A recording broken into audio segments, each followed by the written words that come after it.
दलित। Doctor B R Ambedkar यह हिंदू धर्म में अछूत जाति दलितों के बारे में एक संसाधन मार्गदर्शिका है। घर गैर fiction. Doctor B R Ambedkar पत्रिकाएं, आवधिक पत्रिकाएं और रिपोर्टें, आत्मकथाएं, कल्पना, फिल्में, संगीत, अन्य संसाधन। डॉक्टर अंबेडकर के बारे में। डॉक्टर बी आर अंबेडकर, जो खुद दलित थे, ने जाति व्यवस्था को खत्म करने की पुरजोर वकालत की और दलित संघर्षों का समर्थन किया। उन्हें संविधान के जनक के रूप में जाना जाता है। उन्हें आज भी दलितों के नायक के रूप में सम्मानित किया जाता है। इस खंड में डॉक्टर अंबेडकर, जिन्हें बाबा साहेब अंबेडकर के नाम से भी जाना जाता है, द्वारा लिखी गई पुस्तकों के साथ साथ कुछ जीवनी संबंधी जानकारी भी दी गई है। जीवनी। डॉक्टर बी आर अंबेडकर का हेडशॉट। उन्होंने टाई के साथ सूट जैकेट पहना हुआ है।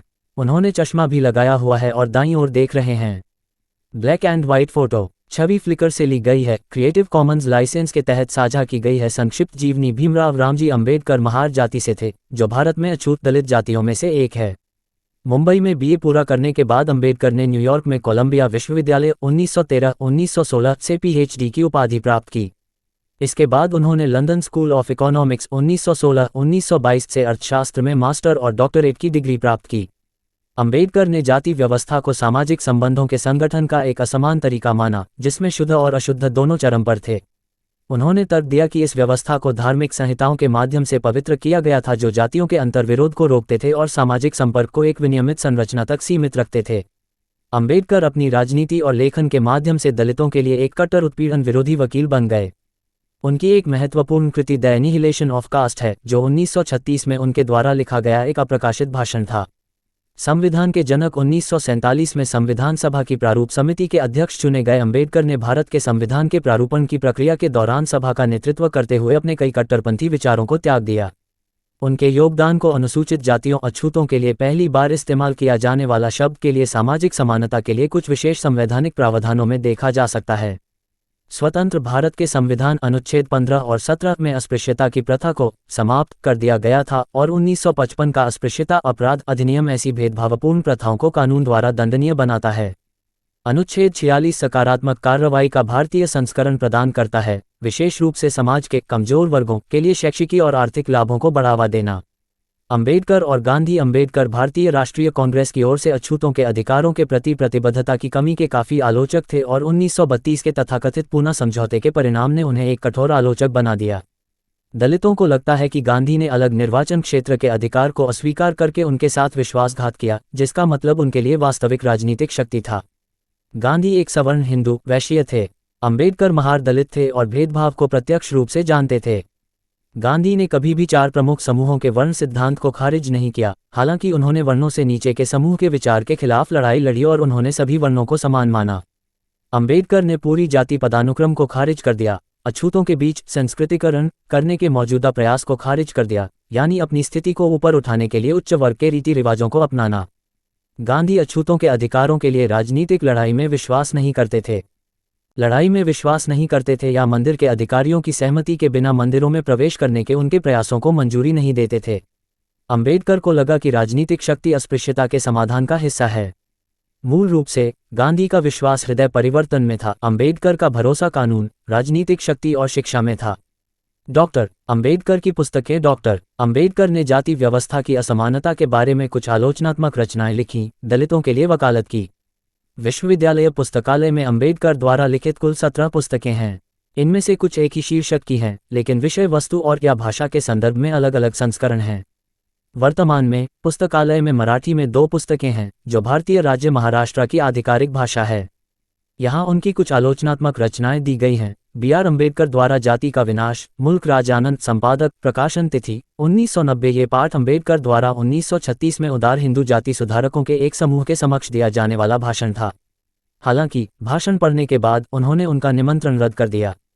यह अंबेडकर की सबसे महत्वपूर्ण रचनाओं में से एक है और उनके मूल दर्शन का अध्ययन करने में रुचि रखने वाले किसी भी व्यक्ति को इसे अवश्य पढ़ना चाहिए। बी.आर. अंबेडकर की आवश्यक रचनाएं। बी.आर. अंबेडकर द्वारा वैलेरियन रोड्रिगस। संपादक प्रकाशन तिथि 2002। एक महत्वपूर्ण परिचय प्रदान करते हुए ये पुस्तक बी.आर. अंबेडकर के विवेकपूर्ण ढंग से चयनित, पूरी तरह से संपादित लेखन का संकलन है। यह उनके विचारों के विकास के लिए एक उत्कृष्ट मार्गदर्शिका के रूप में कार्य करता है और राजनीति विज्ञान, इतिहास और समाजशास्त्र के छात्रों और शोधकर्ताओं के लिए अम्बेडकर के सबसे महत्वपूर्ण कार्यों पर एक तैयार संदर्भ होना चाहिए। यह उन सभी लोगों के लिए भी रुचिकर होगा जो अनुसूचित जातियों, जनजातियों और सामाजिक वर्गों से संबंधित हैं।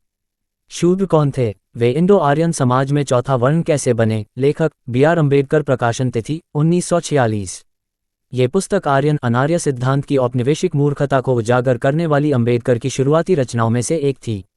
पुस्तक के कुछ अंश इस बात पर प्रकाश डालते हैं कि अम्बेडकर जाति के सवाल पर कहाँ खड़े थे और भारत में सार्वजनिक विमर्श के संदर्भ में बहुत जरूरी सुधार प्रदान करते हैं। अछूत, वे कौन थे और वे अछूत क्यों बन गए? बी.आर. अम्बेडकर द्वारा लिखित शूद्र कौन थे की अगली कड़ी। प्रकाशन तिथि 1948। शूद्र कौन थे? ऊपर की अगली कड़ी। इस पुस्तक में विस्तार से बताया गया है कि अछूत दलित जाति का निर्माण कैसे हुआ। मनु के पागलपन के खिलाफ बी.आर. अम्बेडकर द्वारा ब्राह्मणवादी पितृसत्ता पर लेखन। प्रकाशन तिथि 2013। समकालीन पुणे में ब्राह्मणों का एक विशाल सम्मेलन राष्ट्रीय हित के लिए सजातीय विवाह में विश्वास को फिर से स्थापित करता है और ब्राह्मण महिलाओं पर नए नियम लागू करता है। अपने 1916 के शोधपत्र कॉस्ट्स इन इंडिया में 25 वर्षीय अम्बेडकर ने यह अंतर्दृष्टि प्रदान की कि जाति व्यवस्था महिलाओं पर नियंत्रण के कारण पनपती है और जाति निरंतर सजातीय विवाह का उत्पाद है। तब से लेकर जब तक उन्होंने 1950 के दशक में महिलाओं के अधिकारों को कट्टरपंथी बनाने की कोशिश करते हुए हिंदू कोड बिल का संचालन किया, अम्बेडकर ने ब्राह्मणवाद और उसके जुड़वां पितृसत्ता के खिलाफ अपना मामला बनाने के लिए कई तरह के तर्क दिए। अम्बेडकर पर ग्राफिक उपन्यास भीमयान की पुस्तक कवच-छवि। इसमें उद्धरणों के साथ भीमयान अस्पृश्यता के अनुभव शीर्षक शामिल है। कवच-छवि एक अमूर्त चित्रण है जो क्यूबिज्म की कला शैली के समान है, जिसमें डॉक्टर बी.आर. अम्बेडकर चश्मा पहने हुए हैं। भीमयान भीमराव रामजी अम्बेडकर के जीवन की घटनाएं। Doctor B R. अम्बेडकर के जीवन के बारे में एक ग्राफिक उपन्यास है जिसकी कला दुर्गाबाई व्याम और सुभाष व्याम द्वारा बनाई गई है और कहानी श्रीविद्या नटराजन और एस. आनंद द्वारा लिखी गई है। हमारे पास ये शीर्षक अंग्रेजी और तमिल में उपलब्ध है। यह एक आकर्षक दृश्य संसाधन है जो वयस्कों और बच्चों के लिए अम्बेडकर के जीवन के बारे में जानने के लिए बहुत बढ़िया है। सूचना सिर्फ मान्यताओं और जानकारियों पर आधारित है। यहाँ ये बताना जरूरी है कि यह मेरा वीडियो किसी भी तरह की मान्यता जानकारी की पुष्टि नहीं करता है। किसी भी जानकारी या मान्यता को अमल में लाने से पहले संबंधित विशेषज्ञ से सलाह लें। धन्यवाद।